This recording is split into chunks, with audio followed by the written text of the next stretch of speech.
앞뒤 좌우에 계신 분들하고 한번 인사하십시다. 하나님께서 당신을 택하셨습니다 라고 한번 인사하십시다.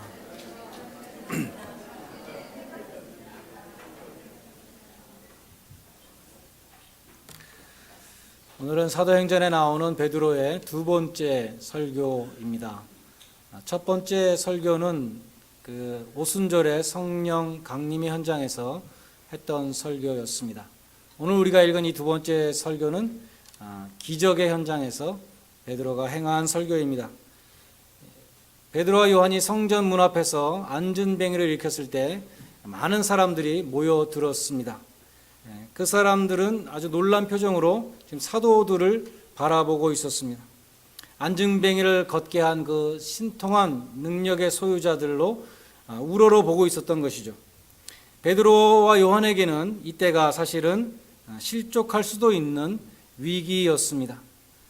영적인 교만에 빠지고 하나님이 받으셔야 될 영광을 자기가 가로채고자 하는 그런 유혹이 올 수 있는 순간이었습니다.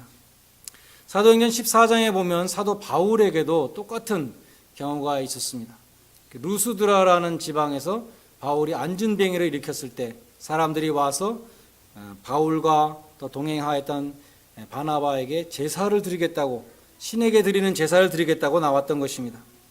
바울과 바나바는 옷을 찢으며 우리도 너희와 똑같은 사람이다 라고 외쳤습니다. 베드로도 오늘 자기를 이렇게 경이로운 눈으로 쳐다보고 있는 군중을 향해서 외쳤습니다. 여러분, 오해하지 마십시오.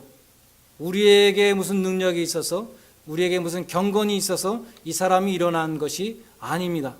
이 사람은 예수의 이름으로 일어났고 하나님의 능력으로 일어났습니다. 그렇게 증거했습니다.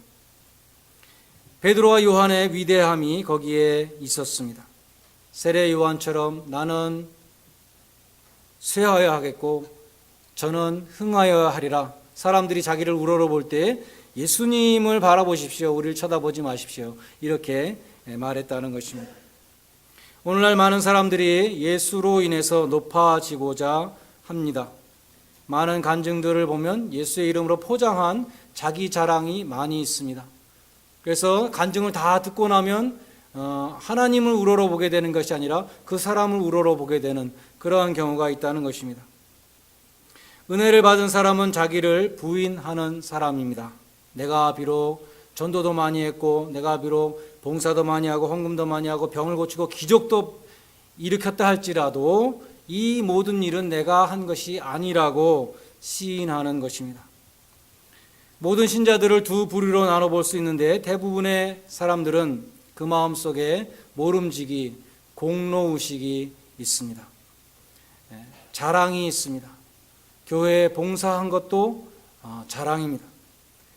자기가 공로가 많다는 이러한 교만이 있습니다.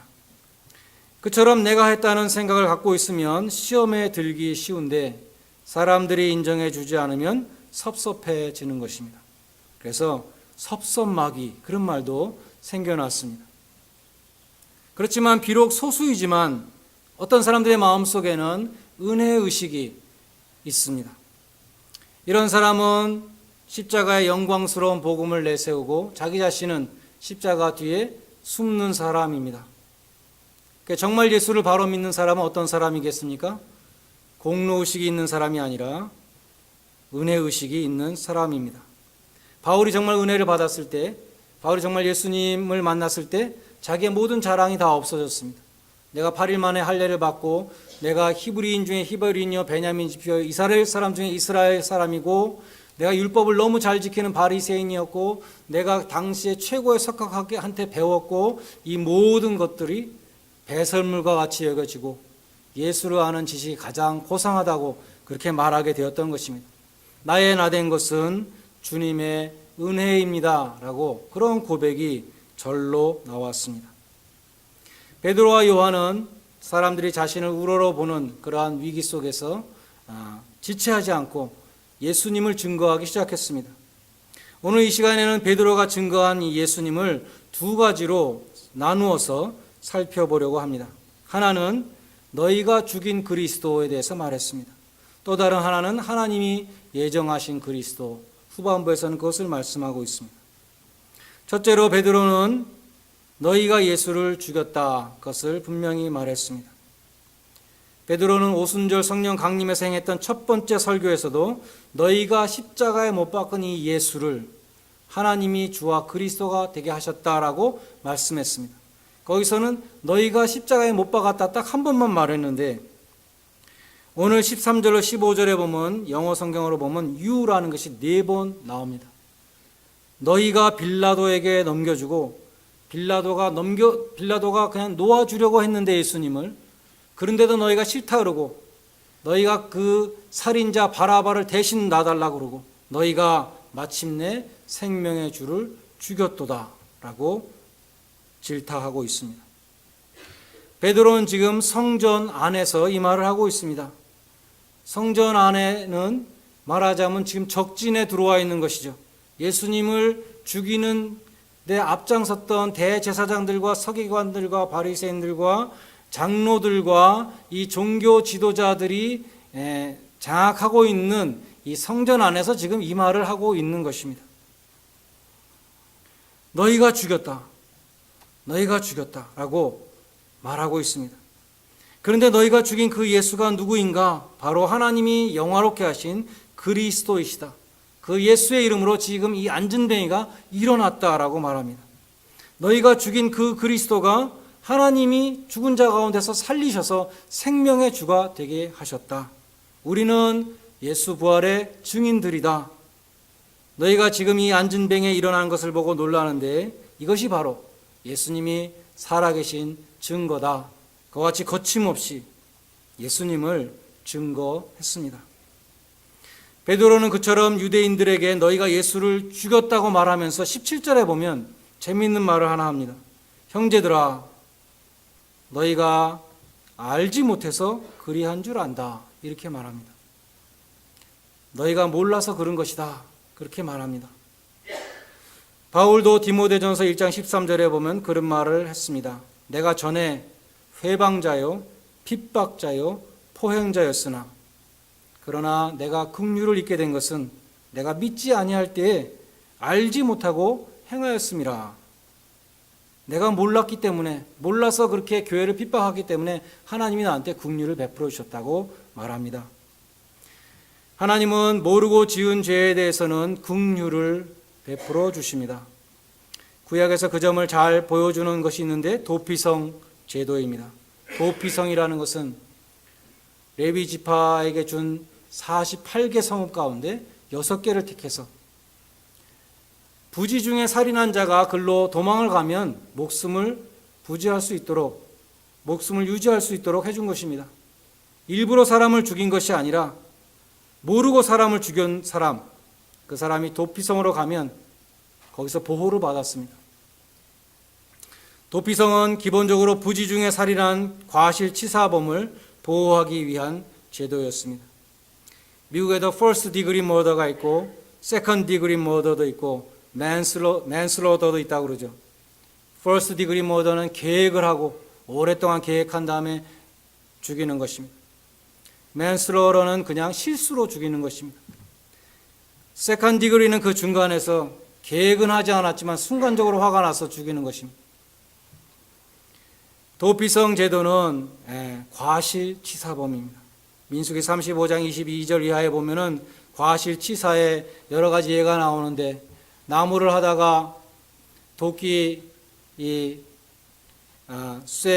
도끼가 머리라 그래야겠죠. 나무에 달리는 이 도끼 머리가 날아가서 옆에 있는 사람이 머리에 맞고 죽었습니다. 그건 정말 우연의 일치로 죽은 것이죠.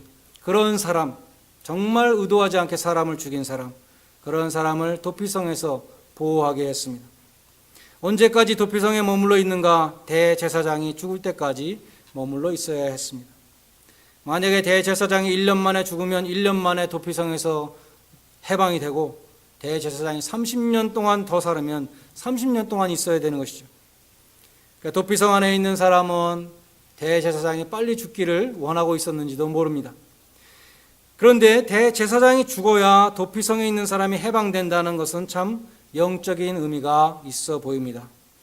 히브리서는 예수 그리스도가 우리의 영원한 대제사장이 되신다고 말씀합니다. 대제사장이 죽어야 죄사함을 받는다는 이 규정은 예수 그리스도의 죽음으로 죄사함을 받는다는 복음을 이미 보여주고 있었던 것입니다. 그처럼 하나님은 모르고 지은 죄, 실수로 지은 죄에 대해서는 긍휼을 베풀어 주십니다. 그러나 누가복음 12장 47절로 48절에 보면 이런 말씀이 있습니다. 주인의 뜻을 알고도 그 뜻대로 행하지 않는 종은 많이 맞을 것이요 매를 많이 맞는다는 것입니다. 알지 못하고 맞을 일을 행한 종은 적게 맞으리라. 우리가 기도할 때 알고도 지은 죄, 모르고도 지은 죄 다 용서해 주시고 한꺼번에 하나님은 그런데 하나님이 보실 때는 알고도 지은 죄와 모르고 지은 죄는 다르다는 것입니다. 알고도 지은 죄는 형벌이 더 크다. 많이 맞을 것이요. 그래서 시편 19편에 보면 다윗은 고범죄를 짓지 말게 해 주소서 그런 기도도 하고 있습니다. 바울은 로마서 2장 5절에 보면 회개치 아니하는 자에게는 회개치 아니하는 고집은 하나님의 진노를 쌓는 것이다. 그렇게 말씀합니다. 빨리 회개하라. 오늘 베드로도 19절에 보면 회개하고 돌이키라. 너희가 모르고 그랬으니까 빨리 회개하고 돌이키라고 말합니다. 알고 지은 죄는 더더욱이 하나님 앞에 철저히 회개하고 돌이켜야 하는 것이죠. 회개는 그냥 후회하고 애통하는 것에 그치는 것이 아니라 돌이키는 것입니다. 죄에 대해서 진정으로 애통하고 있다는 것을 행동으로 보여주는 것이죠. 죄를 떠나는 것으로, 동일한 죄를 반복하지 않는 것으로 회개의 열매를 맺는 것입니다. 회개란 죄에 대해서 죽고 하나님께 대하여 사는 것입니다. 이사야 선지자는 악인은 그 길을 버리고 불의한 자는 그 생각을 버리고 여호와께 돌아오라. 회개는 돌아오는 것입니다. 우리 하나님께로 나오라. 그가 널리 용서하시리라 말씀했습니다. 예수님이 제1성으로 하신 말씀이 무엇입니까? 회개하라였죠. 하나님이 보내신 수많은 선지자들이 이스라엘 백성들에게 한 메시지는 회개하라였습니다. 회개하라. 심판이 가까웠다. 회개하라. 천국이 가까웠다. 그것이 성경의 메시지인 것입니다. 그러나 이스라엘 백성들은 회개하라는 메시지를 싫어했습니다. 회개하라고 외치는 선지자들을 핍박을 했습니다. 이사야서 30장 10절에 보면 여호와의 법을 싫어하는 패역한 백성들은 선지자를 향하여 부드러운 말을 요구한다. 그렇게 기록되어 있습니다. 그래서 부드러운 말을 하는 거짓 선지자들은 좋아했습니다. 회개하라고 하는 참 선지자는 핍박했습니다. 오늘날도 마찬가지죠. 사람들은 듣기 좋은 말을 좋아합니다. 여러분 다 그렇죠? 듣기 좋은 말만 하죠. 그래서 참 보기 좋으십니다. 그런데 회개하라는 말은 하지 않습니다. 회개하십시오. 그러면 여러분 부부 사이에 집에 가서 회개하십시오 한번 해보십시오. 장난으로 하지 말고 진짜로. 그럼 뭐라 그럴까요? 너나 회개해라. 당장 그러지 않겠습니까? 화가 나죠. 회개하라는 소리는 화나게 만듭니다.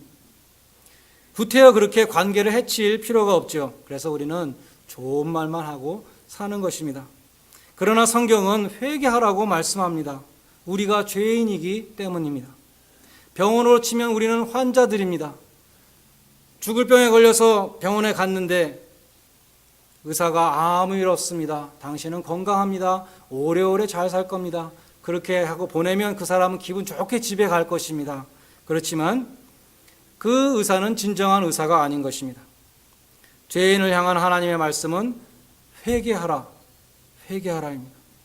진정한 은혜는 기분 좋은 말을 듣는 그러한 때 느끼는 것이 아니라 그와 차원이 다른 회개할 때 하나님이 주시는 그 사죄의 은총, 사죄의 감격, 그것이 진정한 은혜라는 것입니다. 오늘 19절에는 유쾌함이라 그랬는데 영어 성경에는 refresh라는 단어로 번역했습니다. 숨통이 트이는 것입니다. 감옥에 있던 죄수가 감옥문을 나설 때 숨통이 트이는, 제대하는 병사가 정문을 초소를 통과할 때 그 숨통이 트이는 그런 것들입니다. 병자가 완쾌해서 병문을 나설 때 그 신선함, 그런 것에 비유할 수 있습니다. 다윗은 자기가 죄책감에 억눌린 그 심정을 시편 32편에서 표현했습니다.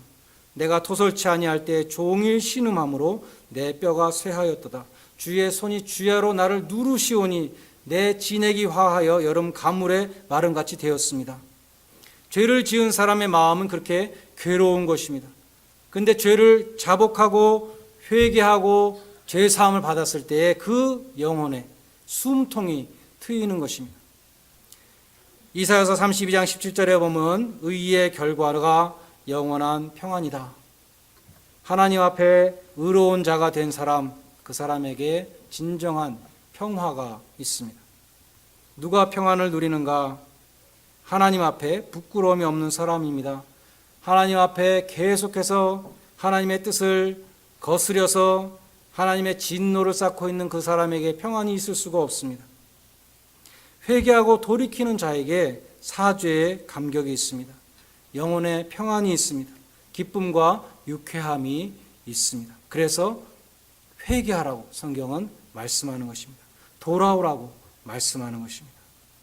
베드로는 그처럼 너희가 죽인 그리스도에 대해서 말씀했습니다. 이어서 하나님이 예정하신 그리스도를 전했습니다. 예수님이 오신 것은 즉흥적인 사건이 아니었습니다. 예정하신 사건이었습니다. 그것을 얼마나 많이 말하고 있습니까? 18절부터 26절까지 전부 말하고 있습니다. 그것이 예정하신 그리스도를 말하고 있습니다. 하나님이 선지자들의 입을 의탁하사 그리스도의 해 받으실 것을 미리 알게 하시고 또 이루셨다. 모세가 미리 말했고 사무엘 이후에 많은 선지자들이 메시아의 오심을 말했다.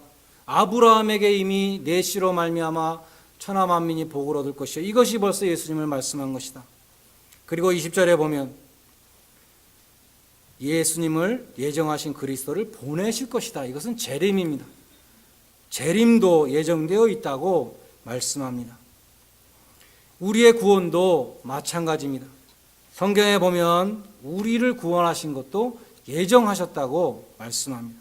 에베소서 1장 4절과 5절에 보면 택하심에 대해서 이렇게 말씀합니다. 창세전에 그리스도 안에서 우리를 택하셨다. 그의 기쁘신 뜻대로 우리를 예정하사 그리스도로 말미암아 자기 아들을 삼으셨다. 이렇게 말씀하는 것입니다. 그 기쁘신 뜻대로 우리를 예정하셨다라는 것은 하나님의 절대 주권을 말씀하는 것입니다. 하나님의 뜻대로. 무슨 기준으로 택하셨습니까? 하나님의 뜻대로. 로마서 9장에 보면은 하나님의 주권을 설명하기 위해서 토기장이의 비유를 듭니다. 토기장이에게 주권이 있다는 것입니다. 토기장이가 그릇을 만들다가 마음에 안 들면 깨버릴 수도 있고 또 어떤 그릇은 다시 살릴 수도 있고 이 토기장의 주권 속에서 하나님의 주권을 설명하고 있습니다. 예레미야 18장에 보면 예레미야가 하나님이 토기장의 집에 가라 그래서 갔습니다. 하나님이 토기장의 집에서 보여주시겠다 그랬습니다. 가보니까 토기장이가 돌판을 굴리면서 발로 굴리면서 토기를 만들고 있었습니다. 근데 토기를 만들다가 중간에 이 그릇이 부서졌습니다. 다 완성되기 전에 부서졌습니다. 이때 토기장에게 두 가지 선택이 있다는 것이죠. 첫 번째는 부서졌으니까 그냥 버릴 수 있습니다. 버린다 그래서 토기장이에게 불의가 있을 수 없죠. 토기장의 마음이라는 것입니다. 그런데 또 토기장에겐 또 다른 선택이 있는데 그것을 버리지 않고 다시 주물러서 새 그릇을 만드는 것입니다. 그 권한도 토기장에게 있다는 것입니다. 창조와 타락과 재창조, 이 성경이 말씀하는 구속사, 리뎀티브 히스토리라고 하는 이것을 이 토기장이가 토기를 다루는 곳 속에서 하나님이 보여주셨습니다. 하나님이 흙으로 인간을 창조하시고 코에 생기를 불어서 생명이 되게 하셨습니다. 우리가 오늘 처음에 부른 찬송가 3절에도 질그릇 같은 인생, 우리는 하나님이 만드신 질그릇 뜻이라 할 수 있습니다. 근데 아담이 타락했을 때, 인간이 타락했을 때에 그 하나님의 형상을 다 잃어버리고 파괴됐던 것이죠. 하나님의 형상이 파괴됐습니다. 하나님이 목적하셨던 것으로부터 벗어난 것이죠. 파상한 그릇, 깨진 그릇이 된 것입니다. 하나님은 이때에 타락한 인간들을 버리실 수도 있고 다시 구속하실 수도 있다는 것입니다. 토기장이가 집어 던져 깨버리는 그 진노를 예수님이 대신 받으셨습니다. 주님의 몸이 상하시고 징계를 받으시고 채찍에 맞음으로 주님이 진노의 그릇이 되고 우리는 하나님께서 다시 예수 그리스도 안에서 재창조하시는 긍휼의 그릇이 되었다는 것입니다. 타락한 인간을 그리스도 안에서 새로운 피조물로 거듭나게 하셨습니다. 그것이 하나님의 전적인 주권이라는 것입니다. 또 하나님이 창세전에 택하셨다는 것은 인간의 공로나 행위가 전혀 하나님의 선택에 끼어들 수 없다는 것을 말씀합니다.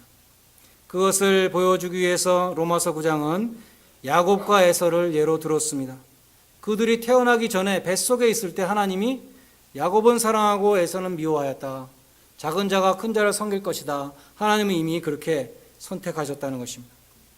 이들은 쌍둥이인데 이들은 태어나지도 않았는데 하나님이 그 둘 중에 하나를 택하셨습니다. 하나를 버리셨습니다. 이 하나님의 택하심은 많은 사람들에게 불공평한 처사라고 비난을 받기도 하고, 그러나 하나님의 은혜를 깨달은 사람에게는 아무 공로 없는 나를 어떻게 해서 하나님이 택하셨는가, 그 하나님의 은혜를 깨닫게 되는 것이 바로 이 선택인 것입니다.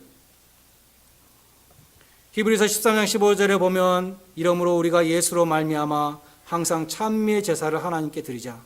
이는 그 이름을 증거하는 입술의 열매니라 라고 말씀하고 있습니다. 나와 같은 죄인을 택하시고 창세전에 택하시고 예수 그리스도 안에서 구속하여 주신 그 놀라운 은혜를 찬양하고 하나님의 뜻이 아닌 것을 알면서도 계속 죄를 짓는 그러한 진노를 받는 길로 가는 것이 아니라 언제나 하나님의 뜻에 회개하고 돌아와서 하나님의 뜻을 행하는 감격과 확신 가운데 거하시는 하나님의 축복된 자녀들 다 되시기를 주님의 이름으로 간절히 축원드립니다. 기도하겠습니다.